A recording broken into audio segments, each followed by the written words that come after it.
Dime tú qué consecuencia tiene para un político decir una mentira. ¿Creen que la gente colabora con ellos? No, hombre, la gente está ahí porque está buscando cómo encontrar un mejor puesto y al final a ver si lo pueden quitar y quedarse ahí. Cuando él llegó a abrir la reunión, tomó el micrófono y usó una expresión, dijo: mi relación con Carlos Salazar no fue miel sobre hojuelas. Pero a pesar de eso, Carlos Salazar hizo esto y aquello y promovió. Salario mínimo, el presidente se ha colgado todas las medallas, pero bueno, los que realmente le han pagado son los empresarios. Y hubo momentos muy difíciles, de mucha fricción. ¿Cómo cuáles? ¿Con la pandemia? Con la pandemia, sí. Tenía otra idea y él tenía otra. Muchísimas gracias por recibirme aquí en tu oficina. Está súper bonita. Ah, qué bueno. Me gustó mucho. Y ya ve aquí el fondo, bueno, lleno de periódicos, de comunicados. ¡Qué increíble! Sí, ¿sabes qué? Yo le llamo mi pared de la vanidad. La tengo nada más para mí. Y es pues un poco de mi historia personal empresarial, en donde, bueno, pues el camino Dios me fue llevando por tantos caminos interesantes, en donde pudimos hacer transacciones que nos llevaron también a conocer gente, a llevar ese espíritu empresarial regiomontano a tantos lados. Y de alguna manera, bueno, pues es parte de mi historia y de todas las personas con las que tuve la fortuna de trabajar. Qué increíble. No, pues vaya historia. Está lleno el muro de la vanidad. Tiene un poco de todo. En todos los países hay algún pequeño recuadrito. Y fíjate que la idea se le fue ocurriendo a una de las personas que me hace favor de trabajar conmigo. Ah, sí. Y ella fue recortando lo que salía en los periódicos y lo mandó a encuadrar. Y entonces poco a poco pues se fue llenando la pared y no puse todos los que tenemos. Sí, no me lo que pasa es que imagino, no cabían. Entonces, pero bueno, ese es el espíritu de esto. ¡Qué increíble! Y un poco que yo esté sentado aquí, voltear y recordar eso, recordar la historia. Al final, todos somos fruto de algo de lo que venimos, ¿verdad? Todos somos de alguna manera, diría yo, la esperanza de lo que podemos ser. Así que siempre es bueno estar en contexto de dónde estás, de dónde vienes y a dónde pretendes que te vaya llevando los caminos que vas construyendo. Y justo ahorita que mencionas esto, si tú ves hacia atrás en el recuento de tu vida, ¿tú te imaginas de niño verte ahorita todo lo que has logrado? Yo no diría has logrado, yo creo que muchas cosas se van dando un poco una tras otra, hay que ser inquietos, sin duda, hay que tener siempre objetivos, hay que tener confianza en que las cosas siempre las puedes mejorar. Y yo creo que yo soy un hombre creyente, creo que estamos aquí por algo, y al final ese destino que vamos teniendo, pues uno lo puede ir construyendo y lo puede ir uno mejorando y lo puede uno ir adaptando. Y sí, cuando volteo veo hacia atrás y digo, Dios mío, qué cantidad de cosas me han pasado en la vida, de todo un poco, algunas muy buenas, algunas más o menos, algunas malas, pero quiero que sepas que de todo se aprende y en todo sacas una reflexión, sacas relaciones con los demás, sacas experiencias, sacas reflexiones. Yo trato de siempre buscar profundizar un poco en eso y bueno, aquí estamos, no creas que eso ya haya acabado, espero que todavía no, algo más puede pasar. Qué increíble. ¿Tú cuando eras chico en qué soñabas? ¿Qué querías ser de grande? Fíjate que primero quise ser ingeniero. Se me facilitaba en aquel entonces la aritmética, la matemática, y decían que los que sabían hacer los números eran buenos para ser ingenieros. Y luego me di cuenta que yo tenía otro tipo de aspiraciones y quise ser economista y soy economista. Tuve los sueños de cualquier economista, que es transformar su sociedad, transformar su país, llegar a tener una influencia sobre tus propias comunidades. Y bueno, te puedo platicar 1,000,000 de anécdotas de cómo desde Aulas 2 en el TEC de Monterrey soñábamos en el México que íbamos nosotros a construir. Nunca sabe uno y fíjate a dónde me llevó mi propio camino. Al final yo me vine integrando a una de las empresas más icónicas de la ciudad, a FEMSA. Tampoco pensaba yo que la vida me iba a llevar a poder manejar todas las empresas que están dentro de ese grupo o que estuvieron mientras yo tuve la posibilidad de dirigirla. Y conocí gente extraordinaria y una cultura extraordinaria de trabajo, de compromiso, de cooperación, yo diría que hasta de generosidad, como la que aprendí yo dentro de FEMSA, la que aprendí de don Eugenio, la mística que había en esa compañía, que bueno, me marcaron, ya nunca me salí, por eso te digo todo, y al final tuve la fortuna de poder dirigir en mis últimos años dentro del grupo a todas las compañías, siendo el director general de la empresa.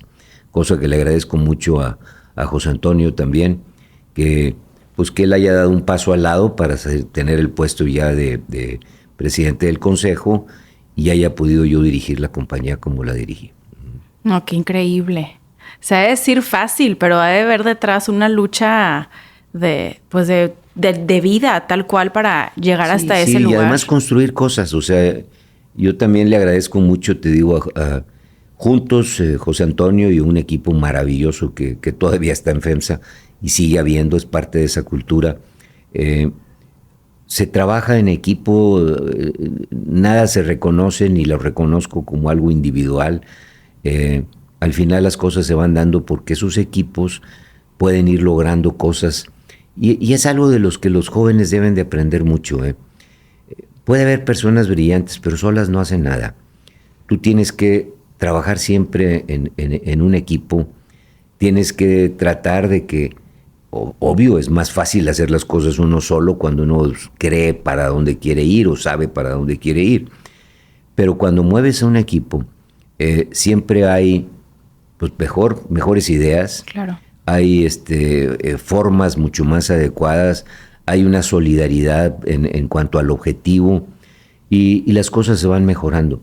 Yo creo que lo que aprendí en FEMSA y lo que se sigue viendo en una compañía como esa es realmente trabajar en equipo, haciendo que las gentes de alguna manera junten no solamente voluntades, sino capacidades.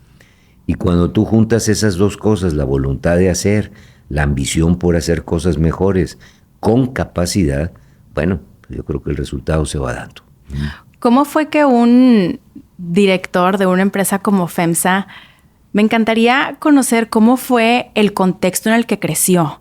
Como que ahorita también conforme vamos creciendo y con la tasa de movilidad social tan baja que tenemos, actualmente está en el imaginario colectivo esta idea de, bueno, si naces en esta situación o en este contexto, eres propenso a terminar en un puesto directivo tal como el que tú sostuviste, pero no sé si fue tu caso o no. Mira, acabas de tocar un punto que es fundamental y es algo que nos debería de preocupar mucho a los mexicanos. Las sociedades crecen, las sociedades se mejoran, las sociedades se sostienen en la medida en que le dan oportunidad de movilidad a las personas. Yo creo que uno de los grandes retos que tiene México, yo diría el mayor quizás, es ofrecerle la movilidad social que requieren las personas. Si hoy te pones a pensar en el México, y no quisiera yo llevarme todo mi tiempo aquí agradable contigo, yo puedo platicar toda la tarde y seguir. Yo también feliz. Pero quiero que sepas que si tú te pones a reflexionar en cuáles son los caminos para que las personas prosperen en México, tú me deberías de contestar, de acuerdo al librito, el trabajo, la dedicación, hacer bien las cosas, y bueno, todo eso te va a dar fruto a que tú puedas crecer. Lamentablemente, si tú te pones a pensar cuáles son esos provocadores de la movilidad del país, si una persona nace en un estrato social y quiere mejorar, desde el punto de vista, yo no sé si mejorar quiere decir subir en el estrato social, no creas que pienso así, sino tener y darle a su familia otro tipo de medios, otro tipo de capacidades. Lamentablemente hoy en México o subes porque buscas ser político y a través de la política obtienes una mejora económica y social, número uno. ¡Qué horror! ¡Qué horror! O subes porque te juntas con alguien a hacer una tranza y entonces buscas que tu forma de trabajo sea, pues, de alguna manera depredando al prójimo y de alguna manera aprovechándose de lo demás. 3, subes porque eres parte de un grupo criminal y entonces eso te provoca un aumento en tu situación personal. Subes porque tienes una herencia y entonces, bueno, al final naciste en una cuna en donde tuviste esas capacidades y al final pues lo recibiste y casi te empujó un poco a mejorar. Y subes, pero casi por excepción, por el trabajo. Cuando debería de ser la forma de resolver esta ecuación, el trabajo como primer lugar. Si nosotros tuviéramos una sociedad donde las personas que hacen un esfuerzo, que se capacitan, que intentan hacer las cosas bien, sean las que realmente van mejorando su posición personal, yo te aseguro que muchos de los que nos van a escuchar están en una condición así, que no encuentran su camino, que hacen su mejor esfuerzo, pero todas las puertas parecería que se les van cerrando. Sí. Cuando deberíamos de tener una sociedad donde se provoque, se promueva realmente que la gente tenga movilidad. Yo soy fruto de la movilidad. No tengo duda que para mi caso personal, yo soy una persona que, bueno, no nací con las condiciones económicas ni sociales que hoy creo tener. Obviamente no nací con ningún reconocimiento de ningún tipo y el poco o mucho que hoy lo tenga se debe realmente a que yo viví en una sociedad que nos permitió movilidad. Yo creo que el México de los años 60, el México de los años 70, era un México que ofrecía que cualquiera que estudiara, cualquiera que se capacitara, cualquiera que después trabajase, tenía la posibilidad de mejorar. Hoy yo no estoy tan seguro que eso esté dándose. Y lo que es peor, muchos de los jóvenes que se preparan, estudian, capacitan, no ven a México como su lugar futuro de trabajo.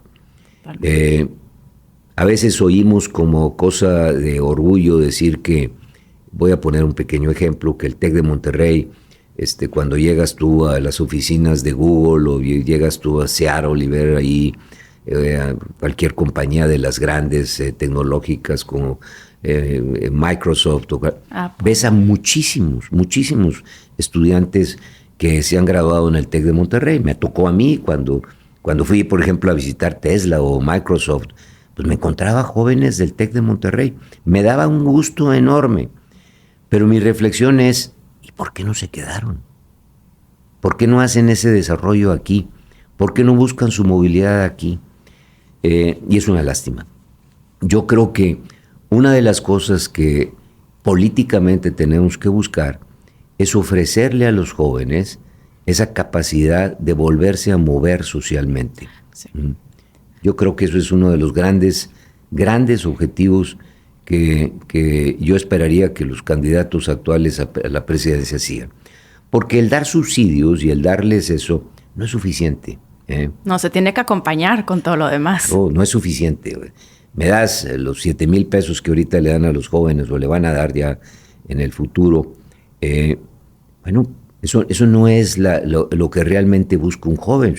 Si tú lo que te vas a hacer es quedarte ganando 7,000 pesos mensuales, bueno, pues vas a seguir estando en la base de la estructura social sin poder pretender esa mejoría en los niveles de vida de tu propia familia cuando la llegues a formar.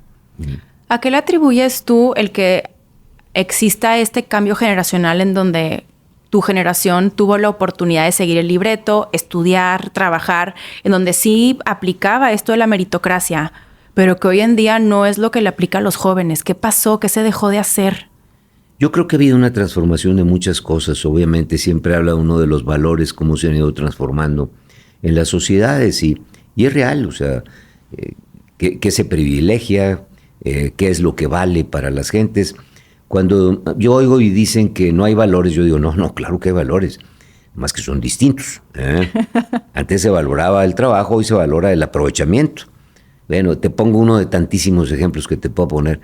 ¿Por qué hay tantos factureros? Bueno, porque encontraron un hueco para poder con muy poco esfuerzo, con cero creatividad, pero con una cantidad enorme de corrupción y de tranzas, pues crearse sus propios espacios disque económicos para tener una mejora. Y ahora otra vez, tanto peca el que mata a la vaca como el que le amarra la pata, o sea, tanto el que le compra la factura como el que de alguna manera la produce. Si los valores de la sociedad se van dando ahí en esos contextos, pues es obvio que, otra vez, ¿cuál es el elevador para que la gente mejora? Vamos a hacer alguna tranza, claro, y ya encontré mi propio elevador. Sí, pero no es el esfuerzo, el trabajo, la dedicación, lo que yo refería como el deber ser. Yo creo que han cambiado esas cosas. Ha cambiado también, y tengo que reconocerlo, tú eres politóloga. La política tarde que temprano influye mucho en los comportamientos de la sociedad. Hemos tenido una transformación enorme también en cuanto a cómo se ha secularizado la sociedad en tantas cosas. Se han abandonado muchos de los principios que nosotros, para muchos de los jóvenes de mi época, eran básicos. La familia, la religión, el país, el Estado. Yo recuerdo que nos decían de niños, todo hay que hacerlo por Dios y por tu patria, va. Bueno, hoy yo no creo que haya un joven que esté pensando que va a hacer las cosas porque tiene una presencia de algo que lo trasciende, como es ese conocimiento o búsqueda de lo trascendente, y tiene un sentido de patria. ¿Cuál es el sentido de patria? ¿Y qué pasa? Pues muchos de los políticos, si mi mensaje es todo ha sido malo, todo ha sido corrupción, aquí hay buenos y malos, es lo más fácil del mundo llegar al poder dividiendo. Así ha sido tradicionalmente la forma en que se llega al poder. Si yo lo que hago es verte a ti como un enemigo, bueno, pues ya fregué, porque entonces ya tengo contra quién ir. Claro, bien fácil. Y invento mis propios enemigos, y los voy inventando todos los días. Lo vemos no nada más en México, en el mundo. Sí. Y vas inventando que estás donde estás porque alguien en un momento dado hizo algo que te está afectando. Y empiezas a poner etiquetas. ¿Quiénes son los malos? Los que tienen la etiqueta de neo, los que tienen la etiqueta de conservador, los que tienen... Y les vas dando etiquetas a cualquiera. Te cae mal a alguien, le pones la etiqueta. Y se acabó. No es que sea o no sea. Luego, hemos pasado también a una sociedad, y todas estas cosas las reflexiono, porque creo que a los jóvenes les toca componerla. Vaya tarea. Vaya tarea, sí. ¿Verdad? Ve tú, por ejemplo, el valor de la verdad. ¡Wow! Bueno, otra vez, los valores que nosotros teníamos es, oye, no se vale decir mentiras. La mentira es total y absolutamente parte de la desconfianza que tú puedes tener en alguien que está enfrente de ti. Tú le confías a la persona que de alguna manera hace un esfuerzo por demostrarte la verdad. Hoy, dime tú, ¿quién se preocupa de la verdad? ¿Quién se preocupa de la verdad? ¿Cómo estamos llenos todos los días de verdades a medias, de mentiras más bien que medias casi totales? Claro. Bueno, yo creo que todo ese tipo de situaciones afectan el comportamiento de una sociedad. Yo digo, siempre ha tenido la dificultad de volverse a adaptar y meterse, siempre, en cualquier momento otra vez de la historia. Pero yo creo que hoy es cada vez más complicado. Porque al mismo tiempo que tiene todo en la mano, medios, comunicaciones, redes, viajes, lo que viajan hoy los jóvenes, la facilidad con la que se pueden mover, la capacidad que tienen de alguna manera de conectarse con culturas tan fáciles. Bueno, todo eso, que es una gran ventaja, metido en una sociedad donde los valores se han deprimido, los conceptos de trascendencia se han totalmente comercializado. Ya no hay eso. La mentira se placea por todos lados, no tiene consecuencias. Sí, no. Dime tú qué consecuencia tiene para un político decir una mentira. No, ninguna. Ahí es donde también deberíamos de como sociedad darles de perdido algún tipo de consecuencia social. Pero no hay. No hay nada. Absoluto. No, y luego también juegan con el relativismo. Total. Todo es relativo, ¿no? Sí. Y no es cierto. Yo decía alguna vez a algún político de los tantos que me ha tocado conocer en mi vida, oiga, las palabras tienen sentido, tienen una razón. Si yo te digo a ti confía, la confianza tiene un sentido. Mi concepto abstracto de confianza que tengo aquí en mi cabeza tiene un sentido. Mi responsabilidad tiene un sentido. Mi amor a la patria, todo eso tiene un sentido. Bueno, hoy hemos perdido desgraciadamente eso. Ahorita que hablábamos de los jóvenes y de la juventud, ¿hay alguna decisión que tú recuerdes de tu juventud que digas, qué bueno que tomé esa decisión porque fue trascendental para ser quien soy el día de hoy? No, yo recuerdo muchas cosas que marcan tu vida y al final tú vas moviendo tu destino. Y déjame compartir rápidamente una cosa. Yo tuve un maestro que me trató muy mal. ¿Estabas en secundaria? Estaba yo en primaria. Ah, en primaria. En primaria, en quinto o sexto año de primaria. Muy mal, muy mal, muy mal. Pero ese famoso maestro, no te voy a decir el nombre porque no quiero que alguno de sus hijos o nietos... Pero déjame decirte, que ese maestro que me trató tan mal, me hizo tan bien. Porque muchas veces, en el ponerte el camino, ponerte barreras, hacer que tu comportamiento personal se alinee a objetivos superiores, que yo creo que era lo que buscaba hacer ese maestro. A lo mejor sus métodos eran tremendos. Los métodos de hace 40 años de educación o 50 años de educación aplicados el día de hoy, pues meten a la cárcel al maestro. Pero, ¿y cuál era el método? ¿Te hablaba feo? Te hablaban, te gritaban, te decían, te expulsaban, te sacaban del grupo. Uno de los peores castigos era sacarte, punto. Nadie habla contigo. El maestro propiciaba el aislamiento. Claro. Digo, esos métodos... hoy aplicados, pues lo meterían a la cárcel, sí, sin duda. Pero yo creo que eso que fue tan duro, al final moldeó mi carácter. Yo creo que raspé una bola de picos que tenía en mi forma de ser, que debería de haber raspado. Oye, ¿lo raspé por la buena? No, lo raspé por la mala.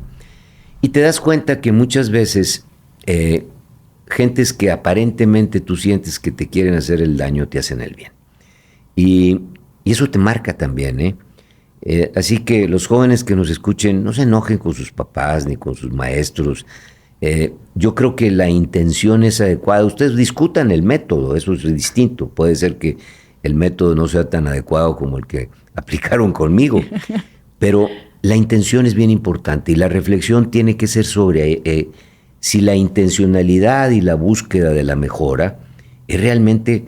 porque estás siendo solidario, fraterno con la persona que tú quieres influir. Yo creo que en mi caso en eso me ayudó muchísimo, cosa que cada vez que lo recuerdo ahora con mucho cariño, cuando llegué casi a odiarlo en mi momento que me tocó. Hay otras decisiones que son también muy trascendentes. Yo fui muy amigo entre mucha gente que conocí de Luis Donaldo Colosio. Papá, sí. Sí, bueno, Luis Donaldo, papá. Y bueno, pues Luis Donaldo fue empezando a hacer una carrera política que influyó mucho en sus grupos de amigos, de los que éramos cercanos, y yo entre ellos. Y entonces tuve la oportunidad en la política, yo no sé si ahora, pero en aquel entonces se formaban equipos. Tú atraías a gente cercana a ti, gente con la que tenías de alguna manera una alineación de criterios, de visiones, de valores. Y bueno, era obvio que Luis Donaldo, que además era becado, yo también había sido becado en el TEC de Monterrey, pues teníamos muchas coincidencias. ¿Coincidieron en el TEC? Coincidimos en el TEC, sí. Él entró en un semestre irregular en el TEC en aquel entonces. Si tú entrabas en un enero, ibas irregular, porque no eras ni de septiembre de un año ni de septiembre del año anterior. Okay. Y había muy pocas ofertas de cursos para los que entraban irregulares y tenían que tomar clases o con los del septiembre adelante o los de septiembre atrás. Entonces, Luis Donaldo efectivamente tuvo muchos compañeros. Qué increíble, pues entre ambos bloques. Que tenía que estar entre ambos. Yo era de los que iba en el septiembre de atrás. Ok. Y tomamos muchas clases juntas. Y bueno, pues nos conocimos. Tuvimos oportunidad de tomarnos, evidentemente, el cariño que te tomas cuando eres estudiante en esos momentos, la similitud de vidas que teníamos de alguna forma. Y tuve invitaciones de él a tomar una carrera política mucho tiempo. Mucha gente que me conoce piensa que yo pude haber sido político y yo digo que a veces lo piensan por una sola razón, porque siempre se me dio la oratoria, siempre se me dio la capacidad de poderme comunicar con los demás y a veces asociamos al político con el que habla, con el que puede de alguna manera hablar en un discurso. Y yo decía, bueno, sí es cierto, yo tengo esa capacidad, pero no es la que yo creo que me marca, ¿va? Sí. A mí me interesa más la reflexión y la forma y al final decidí hacer mi camino en la empresa. No me arrepiento en lo más mínimo. Pero fíjate cómo una decisión te marca. El hecho de que yo no me haya ido con Luis Donaldo, pues yo no sé dónde hubiese acabado. O sea, a lo mejor mi carrera se hubiera truncado al momento en que truncaron la vida de Luis Donaldo. A lo mejor yo hubiera seguido esa carrera y a lo mejor hoy pues sería un político ahí, ya metido al ropero por edad, pero de alguna manera pensando siempre en el país. Yo creo que yo nunca he dejado de pensar en mi comunidad. Tuve aquí en Monterrey tantas cosas en las que me ha tocado participar, tantísimas cosas. Cuando tú te echas para atrás en esa cosa que decías, pues de alguna manera yo, Consejo Nuevo León, pues es algo que yo promoví, que me tocó a mí de alguna manera ser el que lo llevó al Congreso, para tratar de que lo aceptaran. Fui su primer presidente. Esa visión de Consejo Nuevo León, pues es, en mi opinión, importantísima. Ojalá hubiera muchos consejos de Nuevo León, igual al de Nuevo León en todos los estados. Cuando yo paso enfrente de Sintermex, pues me acuerdo desde el día en que yo puse la primera piedra junto con Otón Ruiz y cómo ese proyecto se logró en una visión empresarial total, ¿va? No es algo que se hiciera con dinero público, ¿va? Uh-huh. Y no se hizo tampoco con el dinero de un grupito pequeñito de empresas. Se hizo porque hubo un concepto de negocio detrás de eso, en donde más 150 y tantas compañías le pusieron dinero y con ese dinero se usó y luego se buscaron fórmulas que hoy son muy comunes, pero en aquel entonces no existían, de vender espacios, hacer y volver, cosa que sí hicimos desde aquel entonces, concesionar, bueno, cuánta cosa, que nos permitió fondear lo que hoy conoces como Sintermex. Pero ahí estuve, va. Y bueno, en tantas cosas. Ferias de la ciudad. Yo digo que como nunca tuve piñatas, me ha tocado hacer todas las fiestas que te puedas imaginar. ¿De chico nunca tuviste piñatas? Pues yo creo que no. No había tantos medios en mi casa. Pero por ejemplo, cuando la ciudad cumple 400 años, 400, sí, fueron 400, pues yo fui el organizador de las fiestas que nos salieron de maravilla. Yo decía en ese día que si alguien hubiera estado en la Macroplaza que no fuera de Monterrey y hubiéramos puesto a un oficial del registro civil afuera de la Macroplaza, nada más por haber estado en el evento, hubiera salido a pedir su aceptación como regiomontano. Era un orgullo el sentirte de esta tierra, porque hicimos cosas que a mí me encantaron.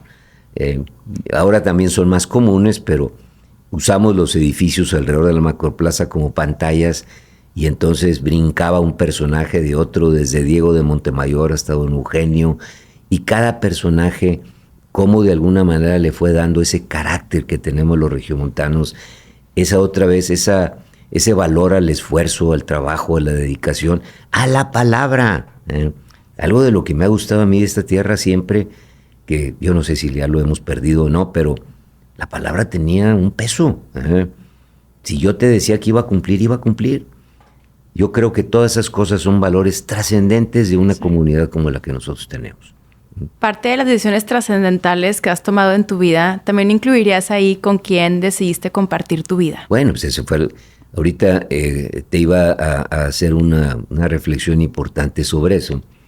Yo creo que la decisión más importante que uno toma de joven es con quién vas a compartir tu vida. Y es increíble cómo eso te marca y te marca. Hoy, cuando yo volteo hacia atrás, lo más importante, lo que primero que veo es una familia de 5 hijas, 14 nietos, una maravillosa mujer, esposa que nos hemos acompañado durante todos estos años, ya 46, 47 años, 47. No, ya muchos, van a ser Sí, ya sus vamos, bodas ya de estamos oro. casi 50, en el 2025 cumplimos 50. Nos casamos en el 75. Yo acababa de regresar de la maestría y bueno, pues lo que yo quería era casarme y gracias a Dios lo logré. Lo logré con la mujer que hasta el día de hoy es mi compañera y a la que le he dedicado toda mi vida, y creo que ella también a mí, al revés. Bueno, formamos una familia. Es obvio, y también se lo digo a los jóvenes, no es todo color de rosa, o sea, hay momentos complicados, pero hay que sostenerse. Yo creo que una de las grandes cosas que le falta a los jóvenes se llama paciencia. Hay que tener paciencia, hay que tener fortaleza, y esas virtudes hay que tenerlas en función de un objetivo superior, y siempre hay un objetivo superior. Juntos los dos van a ser más que ellos separados. Y por un lado tú puedes decir, le quiero mentar la madre, quiero salir, quiero acá, me tiene hasta el gorrete. Bueno, solo no vas a lograr lo que puedes lograr juntos. Juntos significa eso, una familia, una solidaridad, un acompañamiento. Yo le digo hoy a mi mujer que nosotros nos hablamos nomás viéndonos, o sea, ya no necesitamos hablar, nos hablamos sin hablar, digo yo. Nos hablamos sin hablar. ¿Por qué? Porque después de tantos años llega un momento dado en que ese tipo de relación se va haciendo. Insisto, no es fácil, no es color de rosa, pero al final vas teniendo una satisfacción cuando volteas y ves ese fruto de una familia numerosa, en donde pues, has tenido de todo, altas, bajas, complicaciones, situaciones que yo no quisiera que nadie viviera nunca, y vas aprendiendo, y todos los días, aun cuando tienes la edad que yo tengo, aprendes, y aprendes, y aprendes, y aprendes. Dios quiera y los jóvenes entiendan que siempre juntos van a ser más que solos, o que uno. Ahí sí que la sinergia es total y absoluta. 2 valen, 1 más 1 es más que 2. Completamente. ¿Y en tu desempeño profesional fue también un eje rector? Sí, bueno, yo decía que andaba yo por el rincón del mundo que tú te imaginas, pero yo quería regresar a mi casa al menos a pasar el domingo. Y también tener a una esposa como la mía, Lucy, que pues nunca se echó para atrás, o sea, no es de que, ay, mira, anda por todos lados y mira, no viene. Digo, ella sabía que yo estaba tratando de hacer lo mejor para la familia. Y bueno, al final yo creo que ella también puso muchísimo de su parte, y lo que hoy somos, pues más del 50% se debe a ella, va. Total y absoluto. Ah, sí, más del 50%. Yo estoy seguro que sí. A ver, como por ejemplo, ¿qué ha hecho? Todo, o sea, también mensaje a las mujeres que nos vayan a oír. No suelten las riendas, Es importante que las riendas las lleve la mujer. Y que sepan en un momento dado, como buenos jinetes, hablo en un sentido obviamente figurado, sepan en qué momento estiran la rienda, y de alguna manera hacen que el comportamiento de las personas sea mucho mejor que el que podían haber hecho si no tuvieran esa rienda. No sean suavecitas, no digan a todo que sí, traten en algún momento dado de imponer sus puntos de vista, traten de alguna manera de... La mujer tiene la cualidad de ver las cosas más allá del momento, tienen una sensibilidad que a veces los hombres no tenemos. Nosotros tenemos un pragmatismo, una realidad en donde nos mueve el hoy y el momento de lo que estamos viviendo. La mujer puede ver a más allá, y ese ver más allá lo tiene que aplicar constantemente en la relación que tienen con el que vaya a ser su pareja. ¿Cómo fue que entraste a FEMSA? ¿Cómo es esta historia para que de pronto... Bueno, mi mujer tuvo mucho que ver con eso, Lucy tuvo mucho que ver con eso. Yo cuando regreso de la maestría, este grupo de amigos, entre ellos Luis Donaldo, me invitan a irme a México a trabajar con ellos. Era obvio, o sea, yo venía, economista, había tenido unas magníficas notas, tenía yo la posibilidad de poderme incrustar en alguno de los equipos que se iban formando en aquel entonces de jovencitos. Ya desde aquel entonces Luis Donaldo había tomado parte de un equipo con un señor que después fue muy conocido, que se llama Carlos Salinas de Gortari. Entonces Carlos Salinas era ya jefe de un departamento, tenía un grupo de analistas, entre ellos Luis Donaldo, y Luis Donaldo jalaba a sus amigos a que fuéramos a trabajar por allá. Entonces, bueno, yo me quería ir a México. Mi mujer, como buena regiomontana, decía que pues ojalá y no se vaya, y no le gustaba la idea de que nos fuéramos a vivir a México ya casados. Y pues ella me empezó a buscar alternativas de trabajo. Entonces cada vez que llegaba yo a checar en la noche, pues siempre tenía una idea de que, mira, parece que necesitan una persona aquí y otra por allá.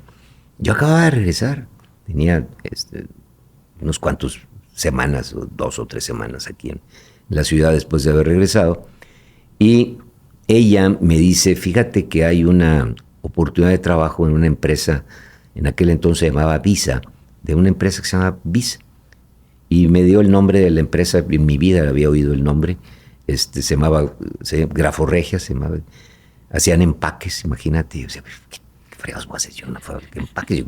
Yo quiero ser allá, quiero irme a México. Pero ya viendo el cómo sí se quedaron aquí. Yo quiero ir a México, yo me quiero ir allá a buscar mi futuro. Ya me veía yo, pues como todos los jóvenes que en un momento, yo me veía también que a lo mejor iba a ser algún día presidente, me iba a ir allá. Pero por otro lado, el cariño, el amor, el estar cerca de la que después se convirtió en tu esposa, pues tú querías hacerle el gusto. Entonces fui a la famosa entrevista por hacerle el gusto. Por hacer el gusto. Y pues fíjate que después de esa entrevista nada más me pasé 45 años o 46 años seguidos. Nada más. Era una empresa de empaques. Era una empresa de empaques, se llamaba Graforregia, pertenecía al grupo Visa, que después se convirtió en el grupo FEMSA. Estaba dándose la decisión entre lo que después fue Alfa y lo que después fue FEMSA, y en ese momento Graforregia era una empresa que requería un jefe de planeación. Se empezaba a hablar de planeación, que las compañías tenían que planear y ver al futuro. Hoy es normal, en aquel entonces apenas se iniciaba, y el encargado del área administrativa de esa empresa, que era muy chiquita, empresa muy chiquita, tenía 100 y pico de personas, era la más chiquita del grupo. Pues digo, Graforregia, decía, bueno, ¿qué cosa es eso, verdad? Y entré a esa empresa y tuve la fortuna que, teniendo 29 años de edad, llegué a que me diera la oportunidad de que yo fuera el director de la empresa. Fue la primera empresa que yo dirigí. Se llamaba Graforregia. Me siento orgullosísimo de lo que hicimos, de cómo la hicimos crecer, de lo que pasó, de los equipos humanos, de otra vez una filosofía de trabajo bien interesante. Muchos de los que después fueron ejecutivos destacadísimos de FEMSA, increíblemente salieron de Graforregia. ¡Ay, qué increíble! ¿Y sabes por qué? Porque el director en aquel entonces, don Alfredo de la Peña y don Gabriel Garza Legüera, que eran los que la dirigían, eran personas que privilegiaban la parte humana más que la parte económica. Y al privilegiar la parte humana, crearon equipos en donde nosotros, haz de cuenta que nos sellaron el hecho de esa parte humana que implica emotividad, inteligencia emocional, capacidad de relacionamiento, que cuando tú le agregas eso a talentos racionales, bueno, pues tienes un equilibrio maravilloso. Pero imagino que en su momento era eso muy disruptivo, ¿no? Totalmente, era una compañía, te digo, salieron muchísimos talentos de ahí, muchísimos. Bueno, de ahí empezó mi carrera, después fui director de otra cosa y otra cosa, y siendo muy joven, cosa que también le agradezco enormemente en ese tiempo a don Eugenio, me dio la oportunidad de dirigir la cervecería. La cervecería, empresa icónica de esta ciudad, en aquel entonces más, llegar a la edad en la que yo llegué a ser el director de la compañía. ¿Cuántos años tenías? Creo que acaba de cumplir 40. Ah, súper chico. Sí. Wow. Sí, 40 años tenía, 40, 41 años quizás, cuando llegué a dirigir la cervecería. Y pues antes de cumplir 50 yo ya era el director también de Coca-Cola. Y en el Inter, bueno, cuánta cosa pasó por ahí, ¿verdad? Entonces, muy joven llegué a muchas responsabilidades muy interesantes. Y estas responsabilidades me supongo que también implicaban mucho estrés. Sí, pero fíjate que yo nunca he dicho ni creo que el trabajo te debe dar estrés. Yo creo que tenemos un concepto de trabajo desde que nos presentaron el paraíso diciendo que Dios se había enojado con el hombre y los había corrido del paraíso y nos había puesto a chambear.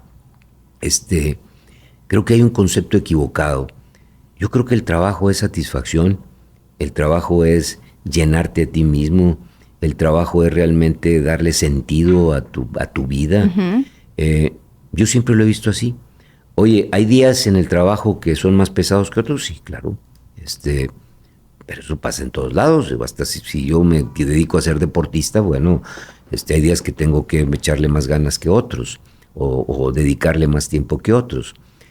Yo creo que el trabajo, todo lo contrario, te satisface. Yo no creo recordar un momento de mi vida en que yo haya salido hasta el día de hoy en la mañana a trabajar, porque sigo, gracias a Dios, haciendo cosas, en que yo diga, chispas, tengo que ir a trabajar. Todo lo contrario. Qué bueno. Qué padre que voy.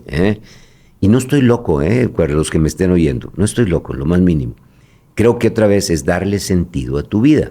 Totalmente. Todo el mundo le gusta leer libros como El hombre en búsqueda del sentido, sí, y de Víctor Frankl. Víctor Frankl, y bueno, todas estas cosas en donde uno anda buscando darle sentido.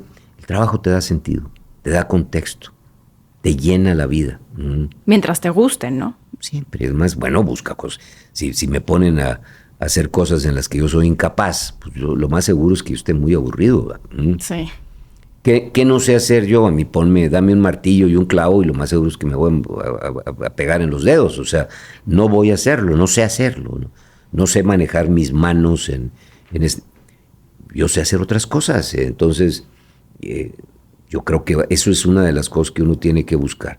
Yo siempre le preguntaba a mis estudiantes, a ver, les decía, les voy a hacer la pregunta más difícil del semestre.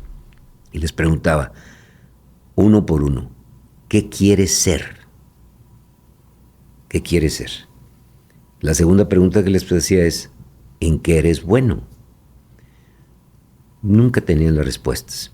Me he encontrado jóvenes en los aeropuertos que me dicen, oiga, licenciado, o oiga, Carlos, o oye, Carlos, han pasado 20 años y todavía me sigo haciendo las mismas dos preguntas. Ay, Dios. ¿En qué soy bueno y qué quiero ser? Parece banal, es importantísimo. Y muchas veces tú mismo te engañas. Yo quiero ser director de cámaras y de cine y cuánta cosa. No es eso lo que quieres ser, porque tu calidad es otra. Tienes otras cualidades mucho mejores. Como les digo yo a mis estudiantes, les decía, mira, hasta saber contar chistes es una cualidad. Entonces, aprende, pero si vas a contar chistes, cuéntalos bien, güey. Y sé el mejor contándolos. Sé el mejor. Yo le insisto mucho a mis nietos, lo que quieras hacer, nomás no te quedes en el promedio. No entres a la mediocridad. Lo que quieras hacer, no me interesa. Payaso, capaz que sea el mejor payaso. Quiero ser científico, hay que ser el mejor científico. Siempre hay que intentar ser lo mejor dentro de las cosas que a uno le gusta hacer. Yo me considero bueno en lo que sé hacer. ¿Y tú en tu vida, tú te preguntaste a ti mismo justo eso? Claro. ¿Por qué no me fui a hacer una carrera política? Y de veras, pregúntale a cualquier persona que me conozca y va a decir, bueno, Carlos debió haber sido político. Y yo me digo, bueno, pues, ¿por qué me dice todo el mundo eso si yo me veo de otra manera? Y tan me veo que escogí otros caminos. ¿Por qué? Bueno, porque yo considero que yo puedo hacer mejor otras cosas. Creo tener capacidad organizativa, creo tener capacidad de convocatoria, creo tener sentido del logro, cómo vamos a lograr las cosas, creo tener generosidad de compartir, ese tipo de cosas, compartir momentos, conocimientos, logros, lo que sea, hay que compartir. Entonces, yo creo que esas cosas son las que uno tiene que saber qué sabes hacer. ¿Te ha pasado que de pronto, al ser una personalidad de un liderazgo tan reconocido en muchísimos ámbitos, de pronto simplemente ven como tu figura profesional, pero no tanto la personal? Pero es obvio. Tú ves a Taylor Swift, digo, y no me comparo ni el más pedacito con una mujer tan exitosísima y tan, bueno, hasta lo que se conoce. Ahora, ¿qué hay detrás? No tenemos ni idea. No tenemos ni idea lo que le costó, el esfuerzo que debió haber hecho, la dedicación, la capacidad. No se llega a nada que uno destaque si no tiene uno un esfuerzo detrás continuado. El que agarres.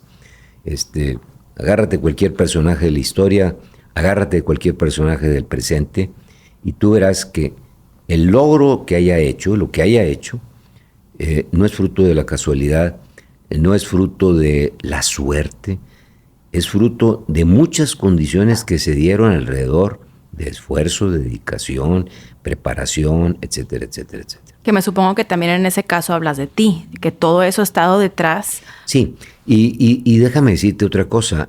El factor suerte, que yo le llamo suerte, pero que al final es un poco cómo se van acomodando las estrellas todos los días para ti, para tu persona, influye muchísimo. Tú puedes ser muy capaz, muy dedicado, pero bueno, las cosas, soy magnífico torero, mira, me las sé de todas, soy bravo, tengo valentía. Chihuahua, pero me bajé y el mendigo toro me cornó. ¿Por qué? Pues porque movió la cabeza donde supuestamente no la debió haber movido. Y me cornó y me echó para afuera. Ya no puedo ser lo que yo quise ser. ¿Por qué? Porque me dejó herido, marcado, incapaz ya. Eso le pasa a mucha gente. Y por eso digo que las estrellas se tienen que alinear. Todos tenemos algún golpe, todos, no quiero saber quién. Cómo te repongas, cómo te vuelvas a levantar, cómo vuelvas a intentar. Eso es importantísimo y eso es parte de tu voluntad. ¿Tú has tenido golpes? ¿Cómo no? Mira, yo le digo también mucho a mis estudiantes, a los estudiantes que he tenido, esa combinación maravillosa de voluntad e inteligencia es una cosa fabulosa. ¿Por qué? Porque son tus dos riendas, tu inteligencia, tu capacidad de razonamiento y tu voluntad. ¿Qué quiero yo hacer? ¿Cómo lo quiero hacer? ¿Por qué lo quiero hacer? Entonces, eso creo yo que son las cosas más básicas que uno tiene que intentar. Si tienes que contestar, no te preocupes, no, está perfecto. No sé ni quieres, pero bueno. Y ahorita que decías que sí has tenido golpes, ¿cómo cuáles has afrontado? Fracasos. Sí. Todo tipo. Intenté hacer algo en una cuestión empresarial y no me salió.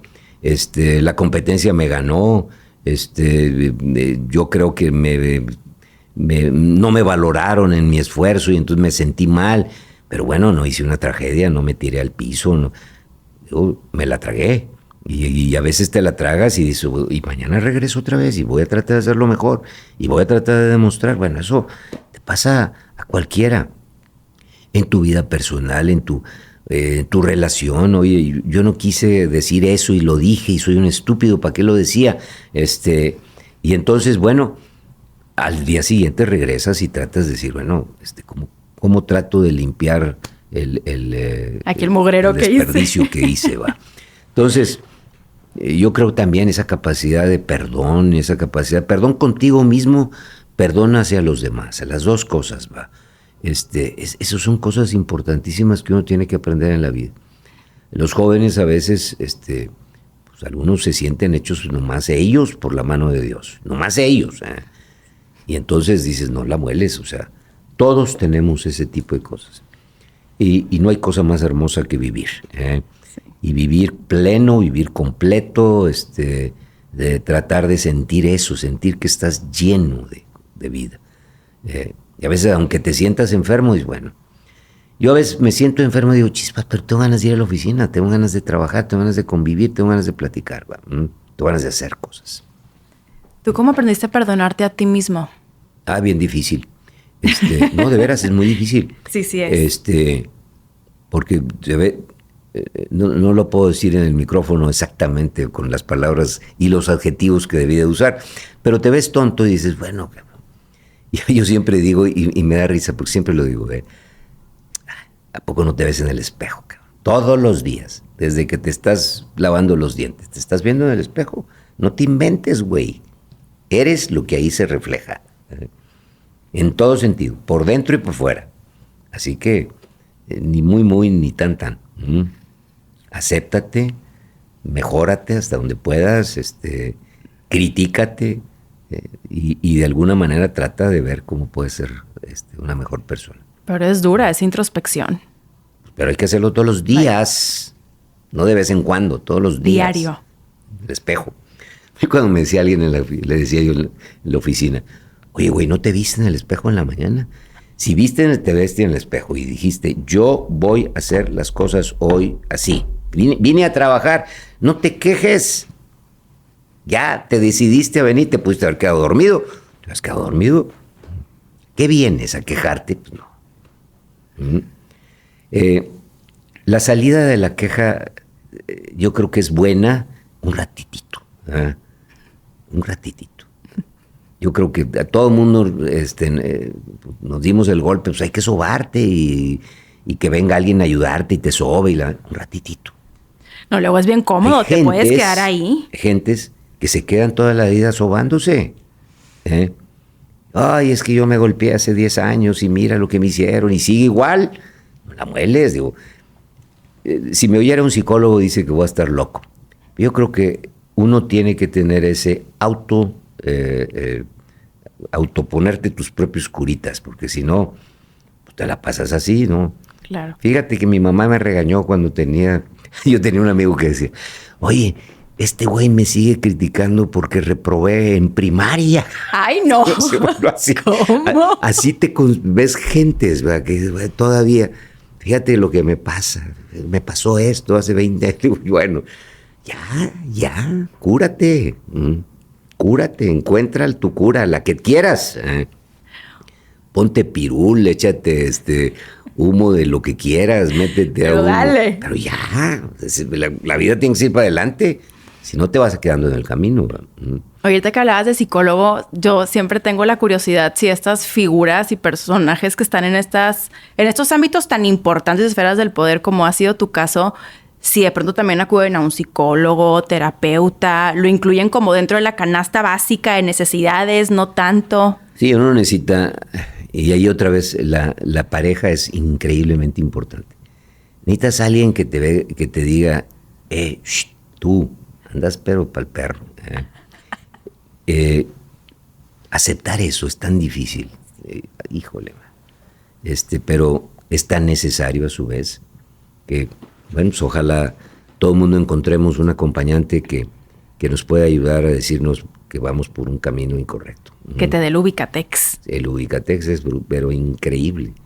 Tus pastillitas todos los días. Y es que también me imagino que luego en esas esferas de poder te has de llenar de mucho adulador, ¿no? Que no te quieren decir las cosas para no incomodarte, darte por tu lado. Hay una leyenda que decía que a los emperadores romanos que llegaron a tener ese poder tan impresionante, pues tenían siempre al lado al centurión de los que lo cuidaban, pretorianos se llamaban su grupo alrededor que cuidaban al emperador, y le recordaba todos los días, recuérdate que te vas a morir, güey, recuérdate que eres hombre, recuérdate que todos necesitamos eso. Ojalá y todos lo buscáramos. ¿Qué le pasa a las personas de poder?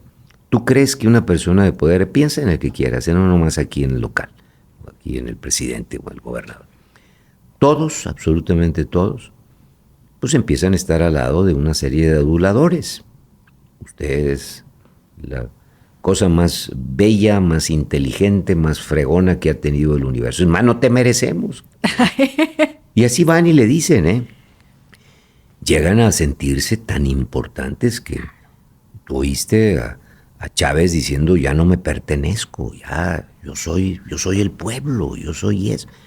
wow, cabrón, ni Jesucristo en la transfiguración, O sea, se transfiguran, es una cosa tremenda lo que pasa.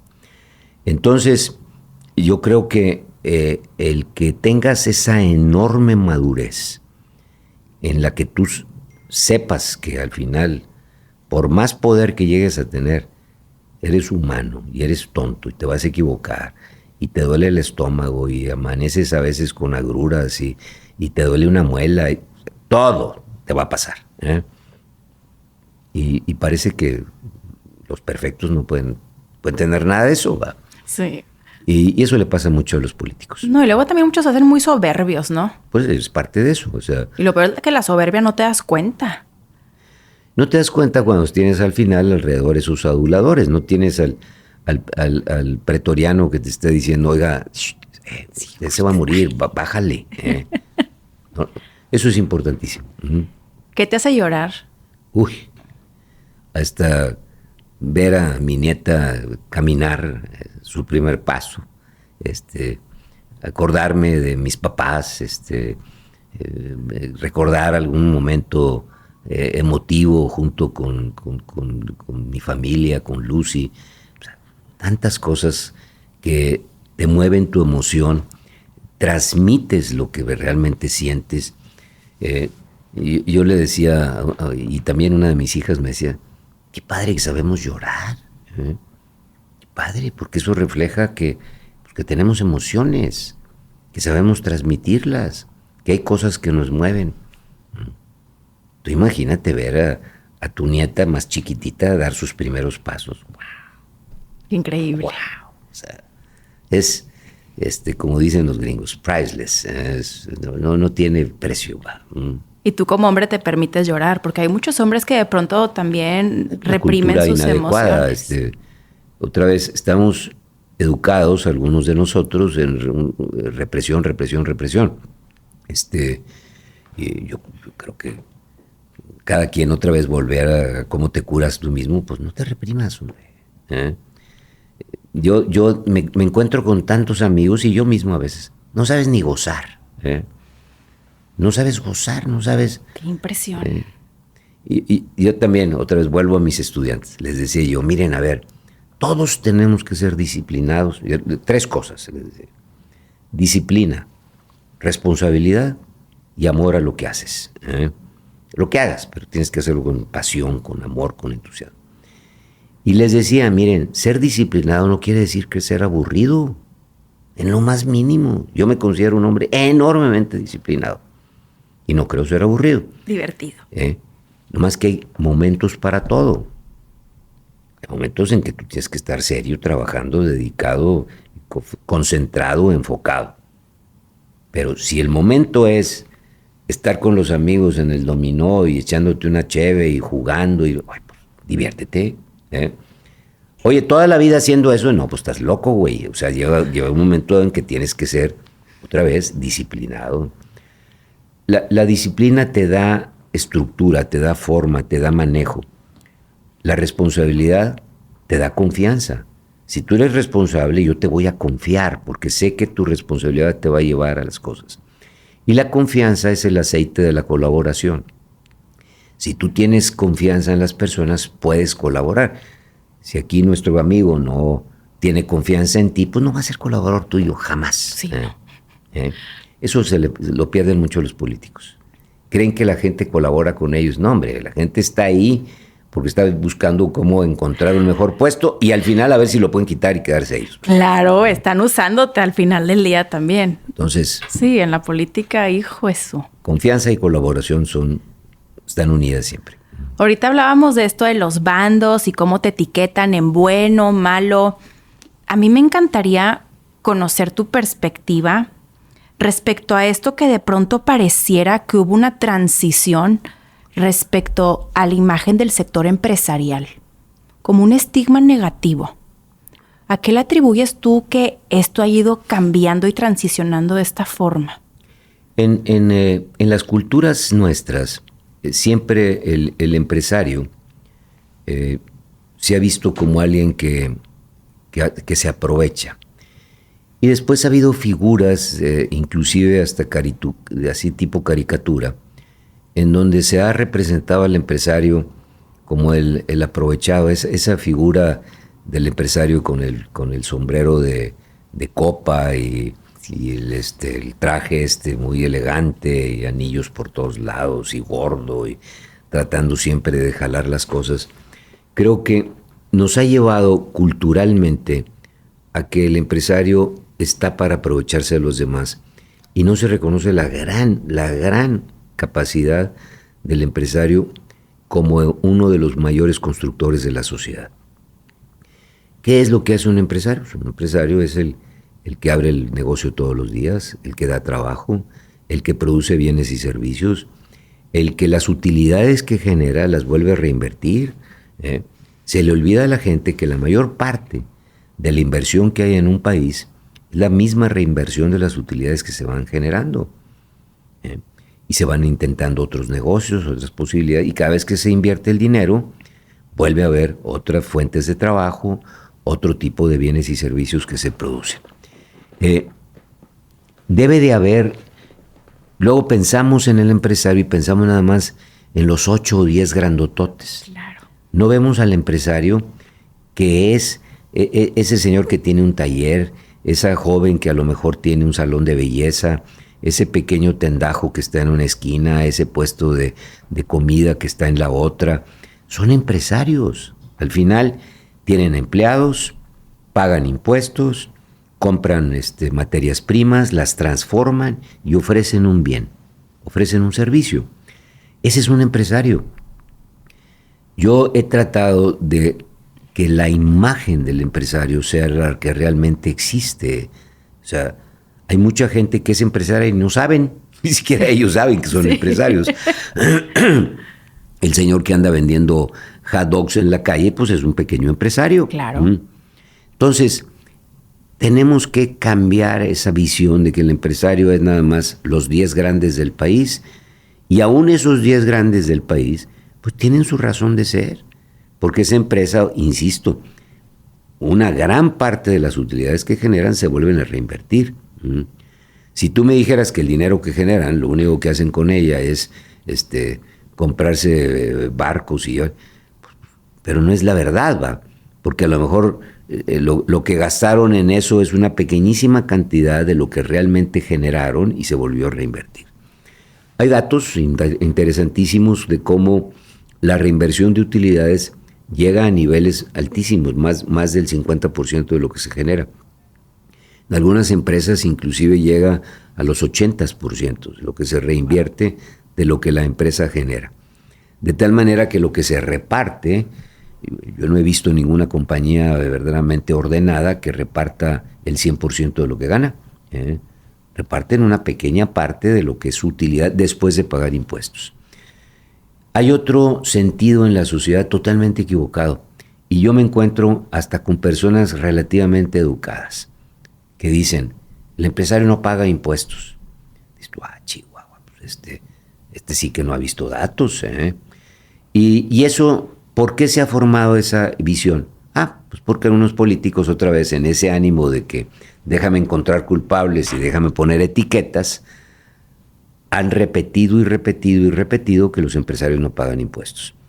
Yo, al que me esté oyendo, le invitaría a que, si está de ocioso, busque dónde están los impuestos que se generan en el país. Van a encontrar que de los 9 billones de pesos, que es el presupuesto del año 2024, 9 billones, 2 billones son de deuda, de deuda adicional que se está tomando. Viene del petróleo y de las derechos y aprovechamientos, cerca de otros 2 billones de pesos, pero 5 billones vienen de impuestos, un poco más de 5 billones vienen de impuestos. Y cuando analices esa partida de impuestos, te invito a que veas cuánto es el impuesto sobre la renta de las empresas. Altísimo. Es el impuesto más alto de lo que se cobra en nuestro país. Y no solamente el más alto, es el que más ha crecido, es el que más va creciendo. Entonces, cuando tú ya ves el dato y ves que el dato es cercano a los 3 billones billones de pesos, es donde dice, Chihuahua, pues alguien los puso, no se inventaron.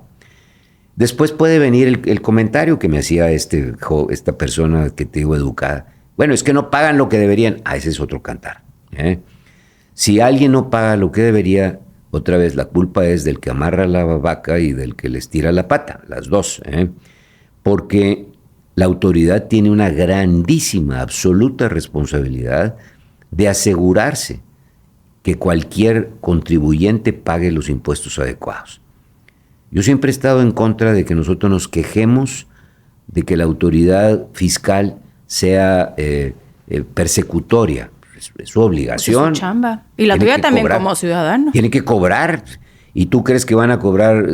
A mí no me gusta pagar impuestos. A nadie nos gusta pagar. Entonces tiene que haber reglas y tiene que haber castigos si no pagas. Nuestro país además tiene un grandísimo problema que los políticos no hablan. ¿Cuál es? Absoluto. Pues nadie hace nada por la informalidad. Claro. Pero déjame darte los datos, porque esto es importantísimo que nos escuchen.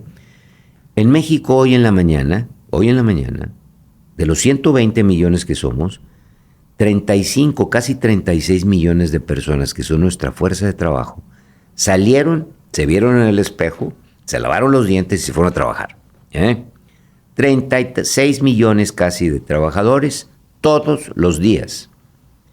Yo he dicho, alguna vez lo dije en la mañanera, un día de tantos que yo pude hablar en la mañanera, que me dieron el micrófono, porque ahorita te hago la reflexión, esos 36 millones de personas ya los hubiera querido tener el imperio chino cuando andaba haciendo la muralla. Tener esa fuerza enorme de trabajo. No hay país en Europa que tenga 36 millones de personas de fuerza laboral. Nosotros lo tenemos, los tenemos bien mal organizados. Bueno, el dato que te estoy dando implica que de todo ese gentío que salió a trabajar hoy, ¿cuántos de esos que salen a trabajar van a un trabajo formal? Y ahí es donde se enfría el cliente. Solamente 20 millones de nuestra fuerza laboral, 21 millones, están regidos por las leyes del Seguro Social, tienen que pagar impuestos. Todo lo que hoy es todos los días. Que el programa de pensiones, que el salario mínimo, está dirigido a los 20 millones. Nada más a ellos, sí, y a los otros nada. Nada. Sí, que es la trampa. Dime qué programa hay, No hay para formalizarlos. Y formalizarlos no quiere decir que lo vas a perseguir, le beneficia al pelado porque tendría derecho al Infonavit, a una pensión, al Seguro Social, a poder construir una casa, al poder tener un crédito. Tendría todas las ventajas que supuestamente tiene cuando tú estás metido en una sociedad formal. Dime tú qué hacen por eso. No, nada, son trampitas discursivas donde, por ejemplo, qué bueno que se aumentó el salario mínimo, pero es solamente para los que están en la formalidad. Los otros no. Igual la reforma de pensiones, que también quiero platicar de eso porque en el 2020 sé que tú creaste una y fuiste de las que promovió dicha reforma. Pero justo esa trampa discursiva en donde no se aborda el otro lado de la historia. ¿Por qué no lo harán? ¿No es rentable o qué? No, bueno, si tú verdaderamente trabajaras para que esos más de 30 millones de personas que están en la informalidad, porque nuestra fuerza, a lo mejor me equivoqué ahorita que lo dije, es de más de 50 millones de personas de nuestra fuerza de trabajo, de los cuales 30 son informales y 20, números gruesos, están en la formalidad. Tenemos más informales que formales. Pues no nos conviene porque políticamente, si tú los presionas, se van a enojar contigo y van a, de alguna manera, a dejarte de apoyar. Déjame hacerte un comentario sobre las pensiones que es muy importante. Otra vez, políticamente se está manejando que ahí va a haber otra reforma de pensiones. Yo creo que es una manera muy pobre de explicar lo que se quiere hacer. Yo ahora que he leído esto, bueno, lo que se está haciendo y que me parece muy correcto y que era parte de la ley que nosotros promovimos cuando lo hicimos, cuando era nuestra iniciativa legal. Ahorita te platico dónde está el momento de esto. Era algo que no fue aceptado en aquel entonces por el mismo gobierno. porque implicaba un gran gasto. En el 2020. El 2020 o 21, que fue cuando promovimos esto. Pero venía nuestra iniciativa. Esto que está haciendo ahorita venía en la iniciativa. Y fue parado, pues porque implica un gran gasto. Hoy se les ocurrió que sí se puede hacer el gasto, y fíjate cómo, con 64 mil millones de pesos que se van a poner, entre otras cosas, porque es de risa, con las utilidades que generen el Tren Maya y los aeropuertos. Hoy lo dijeron eso. ¿Cuáles utilidades, verdad? Y con el dinero que van a regresar de lo que han robado, y con el dinero del fideicomiso fulano y sultano y mangano. Oye, esto requiere no una vez, todos los años, palmarle lana para sostener lo que ahorita te voy a explicar. Los trabajadores se retiraban antes de la reforma, si siempre y cuando tú hubieras estado pagando semana a semana tu contribución a tu Afore. Uh-huh. Tu cuenta individual captaba tu ahorro, y entonces con ese ahorro te lo regresaban cuando tú te retirabas. Esos son los sistemas de pensiones aquí y en todo el mundo. Alguien tiene que poner la lana por ti. O la ponen tus impuestos, o la pones tú, o pones una parte tú y otra parte tu empleador, y otra parte el gobierno. El sistema que se había escogido en México era de que de cada peso que un trabajador generaba, yo no sé si esto va a aburrir a tu auditorio. No, yo estoy súper interesada. No. De cada peso que generaba, se le quitaba 6.5%, o sea, de cada peso 6 centavos y medio, para ahorrarlo. Ok. ¿Quién ponía esos 6 centavos y medio? Otra vez, números gruesos. 4 centavos y pico lo ponía tu empleador, 1 centavo y pico lo ponías tú, y menos de un centavo lo ponía el gobierno. 77 centésimas de centavo. Entonces, con eso se formaba tus 6 centavos y medio, y cada semana que tú recibías, se te iba a tu cuenta individual. Esto funciona siempre y cuando estos 6 centavos y medio se fueran acumulando durante todos los años de tu trabajo. Y tú tenías que estar todos esos 30 y tantos años ahorrando tu 6.5% cada mes, para que cuando te retiraras tuvieras acceso, ahora sí, a que te regresaran vía una pensión. Las pensiones no se inventan, el dinero tiene que salir de alguien, de algo. Entonces, había 2 problemas con esto. Si tú haces, a los que me estén oyendo y que les gusten los números, van a encontrar que si yo traigo a valor presente 6 centavos y medio durante 30 años y quiero restituirle el salario a la persona, no te alcanza, es muy poquito. 6 centavos y medio es muy poquito. ¿Qué hicimos en la reforma de pensiones? ¿Qué me tocó a mí promover? Que brincáramos de 6 centavos y medio a 15 centavos. A 15 centavos. Gran cambio. Totalmente. Porque ahora sí, con 15 centavos, con 15 centavos de cada peso, uh-huh, tú ibas a ahorrar y ahora sí iba a aumentar el bonche de lana para que te regresara al trabajador. Eso lo aplaudió, inclusive ayer o antier el presidente dijo, bueno, los empresarios, hasta me nombró otra vez, ayudó Carlos Salazar a convencerlos y para que pusiera la lana. Eso era lo difícil, porque ¿quién iba a poner la diferencia? El gobierno no tenía dinero para ponerla. El empleador. El trabajador, pues no sé de dónde sacaba la lana para ponerla. Entonces, ¿quién la puso? El empleador. Que nos oigan todos. El empleador es el que está poniendo la diferencia de los 6 centavos y medio. Ya ponía 4, y ahora pone de 6 centavos y medio a 15 la diferencia. ¿Qué es la famosa reforma que está promoviendo? Es asegurarle a que porque esto todo lo tienes que ver hacia adelante. Claro. ¿Quién va a poder tener 15 centavos? Pues los que empiezan a ahorrar a partir de que la ley se generó. ¿Qué pasa con los que vienen atrás? Pues no tenían los 15 centavos, ellos nomás habían ahorrado 6 centavos y medio.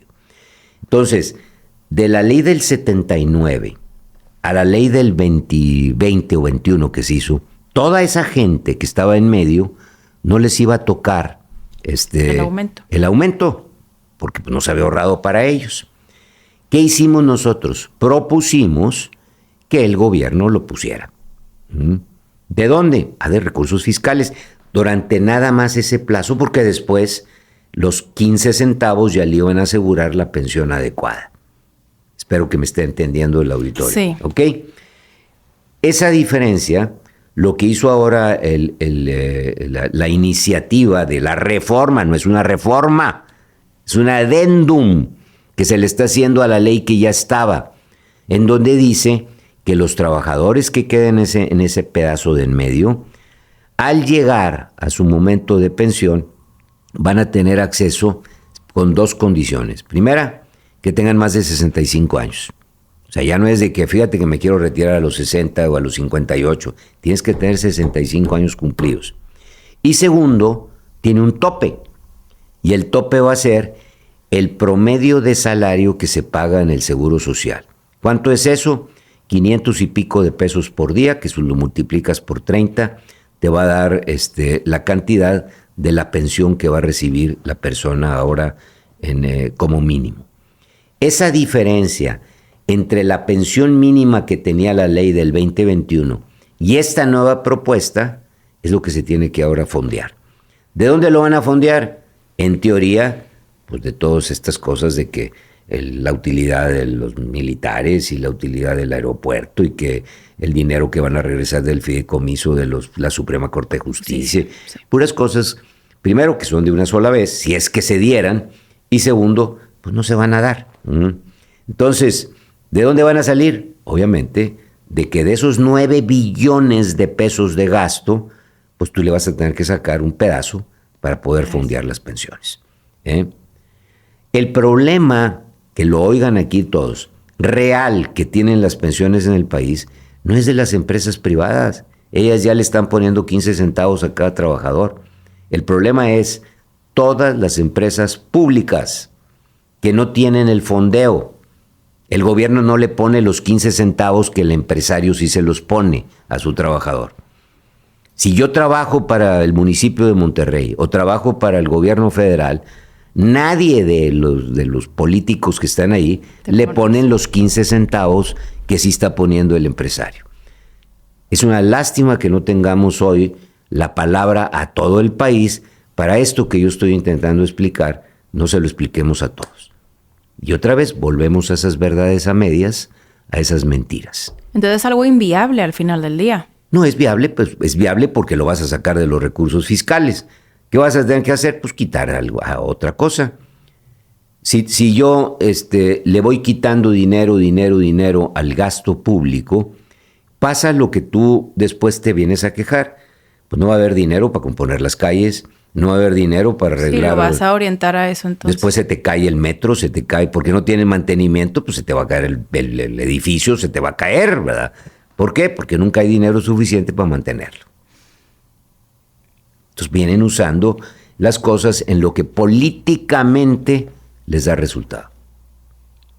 Y luego cómo se presenta, ¿Cómo se presenta? Voy a hacer una reforma porque los neoliberales se apoyaron y la madre en la mano del muerto. No es cierto, es un adendum al sistema de pensiones que ya está establecido, donde lo más complicado fue convencer a que los empresarios le pusieran los 15 centavos. ¿Cómo los convenciste? Pues porque yo creo que era razonable hacerlo, porque era necesario, porque era conveniente para todos y tiene un efecto colateral muy importante. Los sistemas de ahorro más importantes de un país vienen de sus sistemas de pensiones.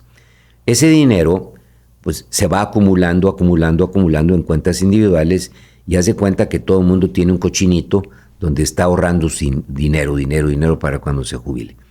Pero ese dinero, mientras lo usa, mientras pasa a que llegue a los 65 años y empieza a sacarlo, ese dinero queda dentro de las Afores y las Afores pueden financiar proyectos. Ya. Entonces, todo ese dinero se puede invertir en proyectos que obviamente te hacen un repago y hacen más grande el cochinito. Claro. Bueno, los países en sus sistemas de pensiones es con lo que financian los puentes, las carreteras, los puertos, las líneas de gas, las líneas eléctricas, toda la infraestructura normalmente es financiada por esta lana. Hoy en México, por primera vez, empezamos a tener un ahorro que es nacional. No dependemos de los gringos, tenemos un gran sistema de ahorro nacional provocado por esta nueva ley de pensiones. Bueno, pues gracias por haber hecho todo ese esfuerzo. Bueno, no fui yo solo, obviamente, pero algo promoví en lo personal y yo fui el que puse la carota con el presidente y con todos los demás. Y traté de convencerlos, cosa que se dio. Y bueno, me da pena que hoy pues, no haya una voz que explique lo que está pasando. ¿Por qué no hay voces que expliquen la otra parte? Porque nadie quiere... Hay un gran temor a que piense hoy el hombre que tiene más poder en el país. Y entonces, bueno, yo otra vez en otra entrevista te podría platicar tantas anécdotas de ese tema, pero fue difícil. Lo dejaremos para otro lado. Fue difícil lidiar con él, con el presidente López Obrador. Yo creo que es difícil siempre lidiar con alguien que tiene mucho poder, siempre. Si tú te enfrentas con una persona muy poderosa y que al final pues tiene un punto de vista de las cosas, pues va a ser difícil para ti convencerlo.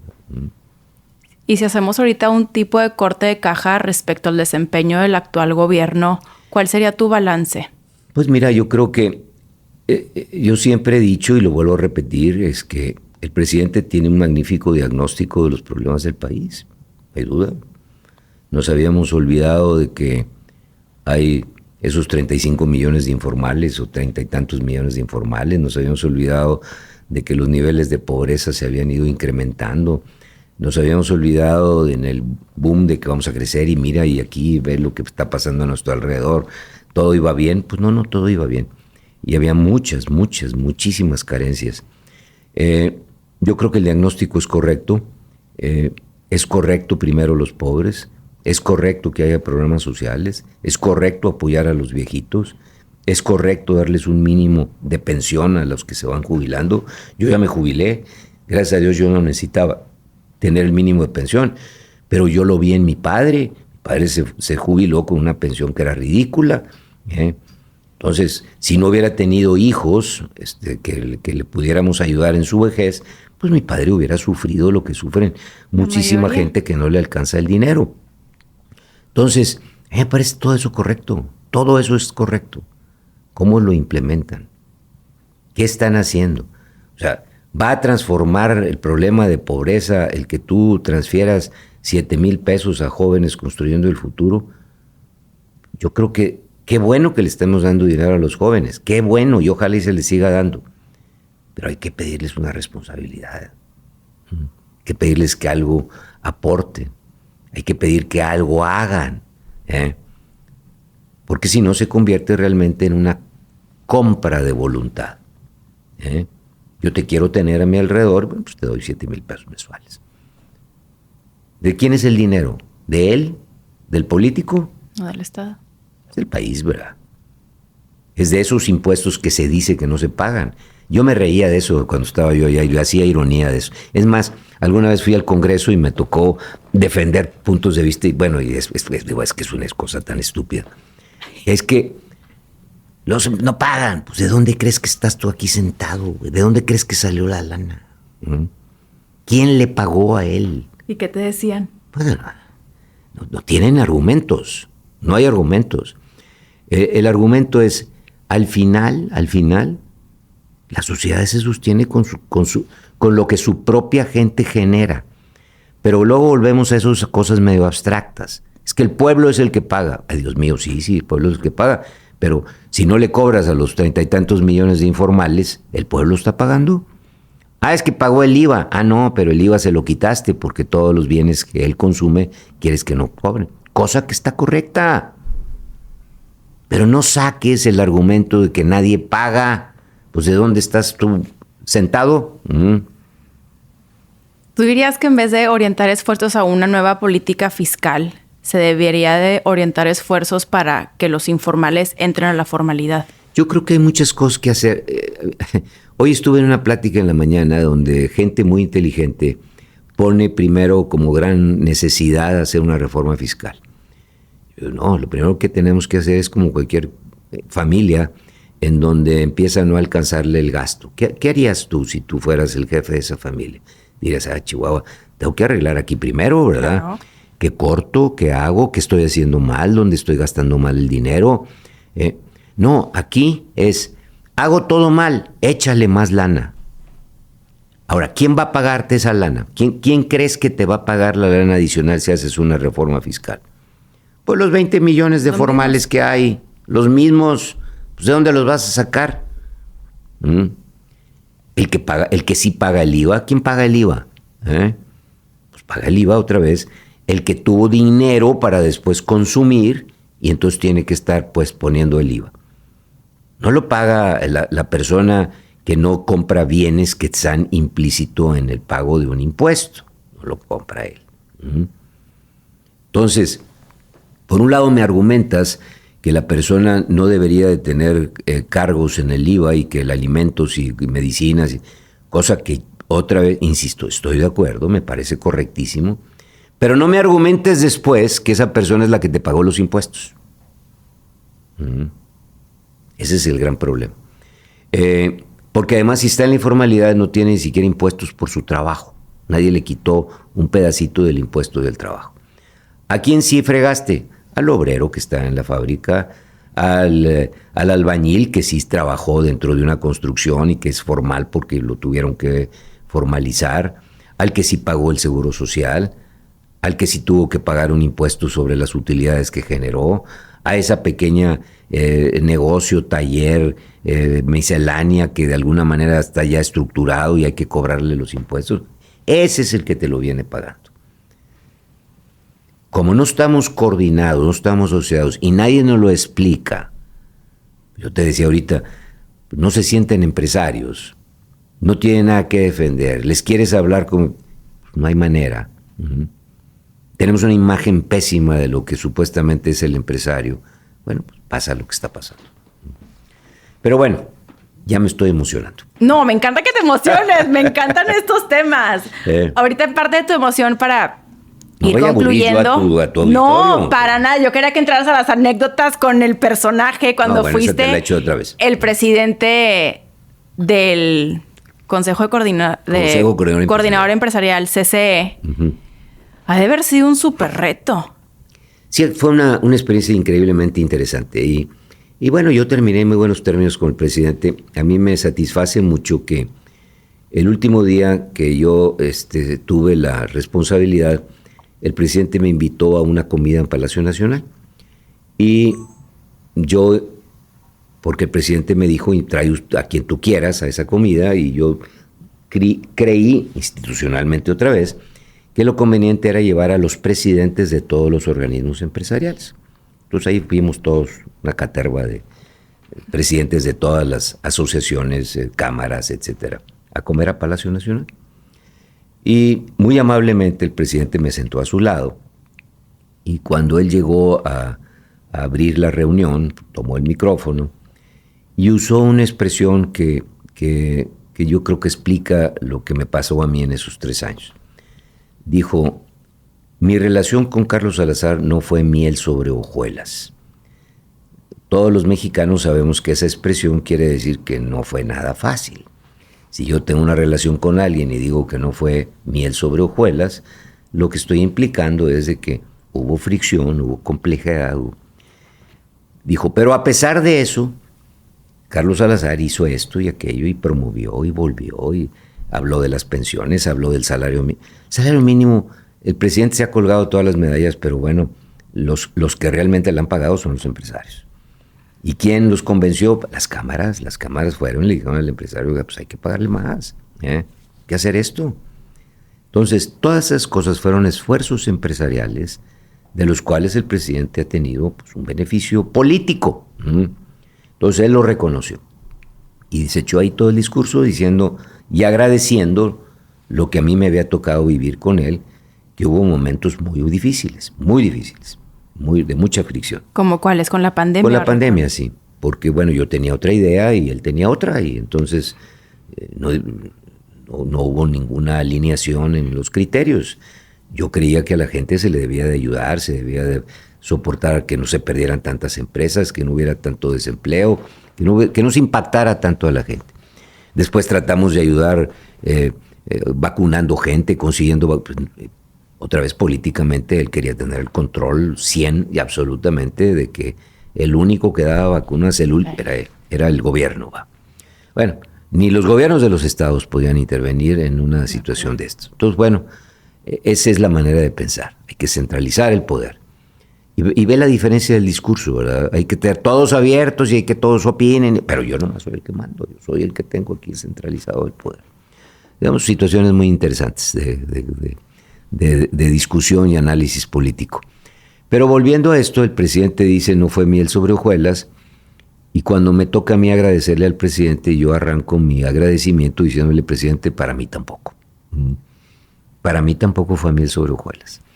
Y ya me ves algunas canas tú, pues yo creo que me las eché ahí. Pero fue miel sobre hojuelas, fue una situación compleja, difícil, en la que yo aprendía todos los días. Pero traté como siempre, otra vez, de todo lo que hablamos antes, mi mejor esfuerzo, tratar de verme al espejo todos los días. Oye, tienes que ir adelante, levántate, te dieron en la madre, te criticaron, porque luego estás en una línea muy fina. Si tú te pasas de tueste, pierdes la capacidad de comunicación. Sí. Y entonces ya no le sirves al empresario. Si tú no te pasas de tueste, el empresario empieza a presionarte para que seas más vocal. Hay grupos empresariales que no te entienden y entonces, aunque vayas tú y se lo expliques, pues es lo que quieres que vayas tú y casi le mentes la madre a todo el mundo ahí. Y le dices, bueno, pues si hago eso, un día me voy a ganar el headline del periódico, pero el día siguiente no van a hablar conmigo. Y entonces tú vas a perder la capacidad de interactuar. Pero eso no se entiende, y no se entiende tampoco en el manejo, porque la otra actitud es no hagas nada. Claro. Y entonces, cuando tú oyes y dices al presidente, al hombre de más poder que ha tenido este país en los últimos 30 o 40 años, sí, decir, mi relación contigo no fue miel sobre hojuelas, pero mira, aquí estamos, dices tú, bueno, algo hice. Claro, porque me supongo que también del lado de los empresarios habrían estas comentarios de qué tibieza y por qué no eres más frontal. Y otros sí lo entendían, y otros te echaban porras, otros te criticaban. Hoy, varias veces me ha sucedido que me encuentro gente fuera del contexto ya de las cámaras y me dicen, ya te entiendo, ahora sí te entiendo. Porque yo traté de siempre, sin que esa línea se acabase de romper, pues estirarla hasta donde me diera la posibilidad que a mí me daba mi percepción. Yo sí hablé. Tú recordarás que en los 3 años, todos los días, absolutamente, estaba yo en algún medio hablando, como opinando, diciendo, y no porque me gustara salir en el periódico. Tan no me gusta que el día que acabó mi tenure, yo no he vuelto a salir. O sea, cero, no me has vuelto a ver. ¿Por qué? Pues porque yo creo que no es mi rol. Cuando era mi rol, todos los días. Pero luego el problema es quién toma ese rol. Bueno, hay otros presidentes de cámaras. Yo creo que Francisco Cervantes tiene su rol, yo creo que está haciendo su trabajo bien y pues de acuerdo a lo que le toca vivir, yo no sé, ya no estoy ahí. Y jamás voy a juzgar. No es... Otra vez hay una expresión que a mí me gusta, lo que no fue en tu año, no fue en tu daño. Sí. Y es igual en esto, lo que no fue en tu año, no quieras tú arreglarle la página al prójimo. ¿Y ya no regresaste a los medios y volviste a tener comunicación con el presidente? ¿O una vez nada más, porque él me habló para preguntarme algo, me buscó, obviamente lo atendí, y después no lo he vuelto a ver. Me dijeron que ayer me había mencionado en la mañanera, no creas que fui a buscar qué dijo, porque obviamente, otra vez, ya no tengo yo nada que hacer ahí. Te quería también preguntar, fíjate que justo grabé con el senador Damián Cepeda, de la bancada del PAN. Sí. Y él me decía que algo que sí ve muy positivo de este gobierno de López Obrador es que hay un quiebre muy notorio entre el Estado, el sector empresarial y también la comunión entre ambos. ¿Tú lo percibes de la misma forma? No sé qué entienda él por quiebre. en el que ya no se mete el sector empresarial a la decisión del Estado, a la toma de decisiones, como este poder fáctico que está sumamente involucrado y trabaja de la mano con el Estado. No, bueno, hoy tenemos una situación de poder que es casi autoritarismo, o sea, estamos en una situación donde no que no se mete el empresario, no se mete nadie. Yo preguntaba hoy en una reflexión que se hacía por una persona que te digo que estuve en la mañana, si en el nuevo gobierno, si llegase a ganar Claudia Sheinbaum, no sabemos quién gane, pero si sigo las encuestas y todo, sí, pues yo creo que puede ganar ella. Si ahora sí tendrían un rol los ministros, no hablo de los ministros del Poder Judicial, los secretarios de Estado, porque hoy están desaparecidos. Y yo te pregunto a ti, oye, ¿quién es el secretario de Educación? Ni el nombre te sabes. Si yo te pregunto, ¿quién es el secretario de Comunicaciones? Ni el nombre te sabes. En los sexenios anteriores había un peso, porque tienen una responsabilidad enorme. Y entonces ellos no solamente tomaban decisiones, sino coordinaban una política pública que el presidente de alguna manera orientaba. Eso no sucede. Hoy el poder es único. Nomás hay una persona que toma decisiones, una sola, y marca la pauta todos los días, buena o mala. Si el senador Damián te dice que hay un quiebre, pues hay un quiebre también. Dime tú cuál es el poder de los partidos políticos. Nada. Nulo. El legislativo ahorita no tiene peso en absoluto. El legislativo ni punto ni coma, no le muevas ni el punto ni la coma. Nada. Entonces, hoy tenemos una concentración de poder que no habíamos vivido en los últimos años. Yo me tengo que retraer 50 años en la historia política de México para encontrar situaciones como las que estamos viviendo. Así que no es que el empresario no empresario. Yo diría que el empresario ha sido más hábil que cualquier otro. Ah, sí, ¿por qué? Pues porque los ves todavía entrando al palacio y entrando y haciendo y volviendo. Entonces, claro que los empresarios siguen ahí involucrados haciendo... Pues no tengo que decirlo, es cuestión de que veas la prensa. No, inclusive ver en las listas que hacen de los empresarios de su riqueza, pues va en aumento. Otra vez, no es el empresario nada más ese. Sí. Yo no creo que el empresario de todo el espectro le haya ido tan bien. Sí, no hay mucho empresario pobre. Sí, bueno, pero ese empresario pobre no entra a Palacio Nacional. Debemos encontrar una palabra, un adjetivo para poder calificar quién es el empresario en un lado y en otro y en otro. Sí, como sí. En todos los extractos, voy a como pensar en categorizar al empresario. Una palabra que empiece a ubicar, porque entonces metemos en la misma olla a todo el mundo y yo creo que eso no es correcto. Sí, tienes toda la razón. Y ahorita rumbo al 2024, ya las elecciones, ¿te preocupa el rumbo del país? No, bueno, otra vez, estas cosas hay que verlas en un contexto mucho más largo de plazo. Yo me acordaba, oyendo, por ejemplo, a un politólogo hoy en la mañana,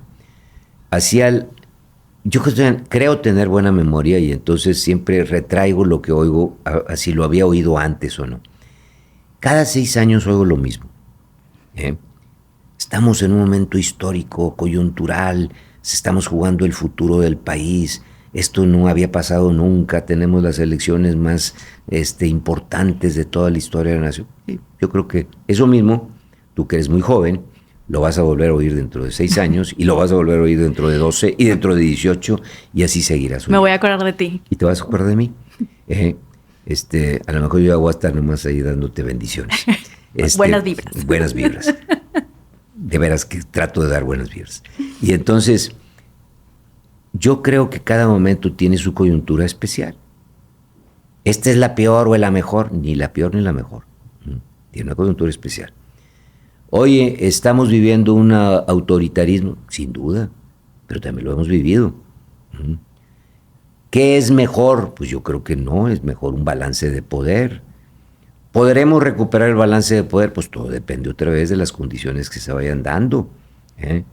Entonces, las coyunturas no necesariamente, a ver si no quiero confundir a los jóvenes que te escuchan, pero siempre tiene uno que ver qué es realmente de estructura, quiere decir cosas muy difíciles de mover, que se quedan para toda la vida y que difícilmente las cambias, y qué cosas son coyunturales que se dan porque se juntaron varios factores en un momento dado en el tiempo. Muchos de los problemas yo creo que son coyunturales. Ahora, ¿se volverán estructurales? Necesitamos que pase más tiempo para saber si eso se vuelve una situación que se vuelve una mole. ¿El PRI era un problema estructural? Sí, era un problema estructural. Tenía tantos años con las mismas prácticas y mira que se cambió. Ahora, cuando tú me dices, Morena ya se volvió igual que el PRI, pues todavía le falta mucho. Bastante. Para volver a hacer eso. ¿Y por qué le falta mucho? Porque no se ha sabido organizar internamente.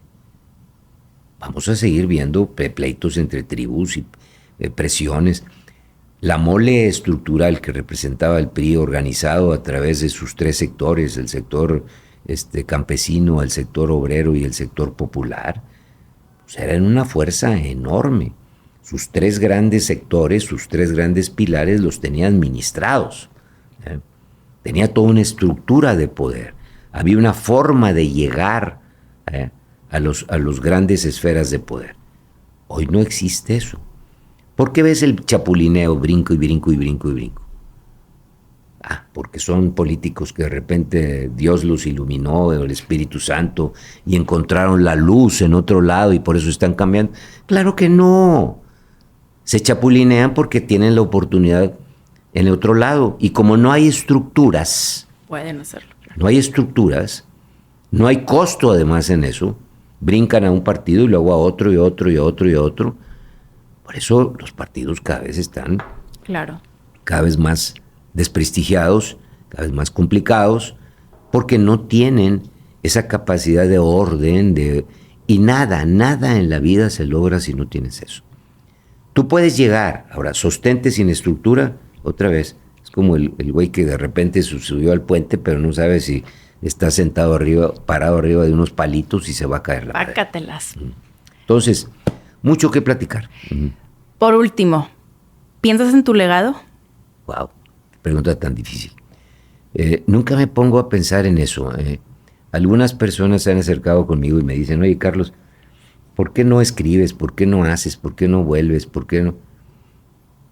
No me he dado el tiempo, porque esto es de dártelo a ti mismo, no es de que otra vez venga el Espíritu Santo a iluminarte y digas, mira, de repente una pluma en mi mano y ahora sí voy a hacer las cosas, ¿no? Y legado quiere decir, en mi opinión, el tocar vidas, el tocar situaciones. Yo creo que parte de mi legado es cosas como la que estoy haciendo ahorita contigo, platicar así abiertamente, sin un script hecho, que gente te escuche, que, como digo yo cuando voy a dar una plática, con que un pelado haya yo tocado alguna fibra interna, ya gané, y es parte de tu legado. Me da mucho gusto que me caen de vez en cuando comentarios en chats que me mandan. El otro día me cayó uno en fiestas de fin de año, de un muchacho que no conozco, pero que me dijo que su papá había trabajado conmigo en un puesto muy chiquito dentro de la organización que me tocó manejar, pero que su papá siempre le hablaba de mí, y que me había seguido y que de alguna manera veía y habla muy bonito de mí, más de lo que me merezco, creo yo. Me echaba incienso que no me merezco, pero al leerlo, pues te sale un poco la soberbia y dices, ay, qué fregón, ¿verdad? Qué bonito que él diga eso. No se lo enseñé a nadie más que a mi mujer. Le digo, mira, para que veas que no soy tan güey. Ese tipo de cosas, dices tú, bueno, tocaste la fibra de alguien. ¿Cuántos has tocado? Solo Dios. Esperemos que en esta entrevista alguien que está oyéndonos se sepa ver en el espejo, se sepa también curar a sí mismo, se sepa tener confianza en sí mismo, trate de encontrar cómo incrementar sus propias virtudes personales, que las tiene. Estoy seguro que en la vida nadie es tonto, todo lo contrario. Y todo el mundo puede hacer lo que él quiera hacer y que esté dispuesto a lo que significa querer hacerlo, que siempre hay sacrificios. Aprecio mucho la entrevista, de veras, me dio mucho gusto platicar contigo. Gracias a ti, que sepas que a mí sí me tocaste, he aprendido muchísimo de ti. Quisiera que fuera eterno.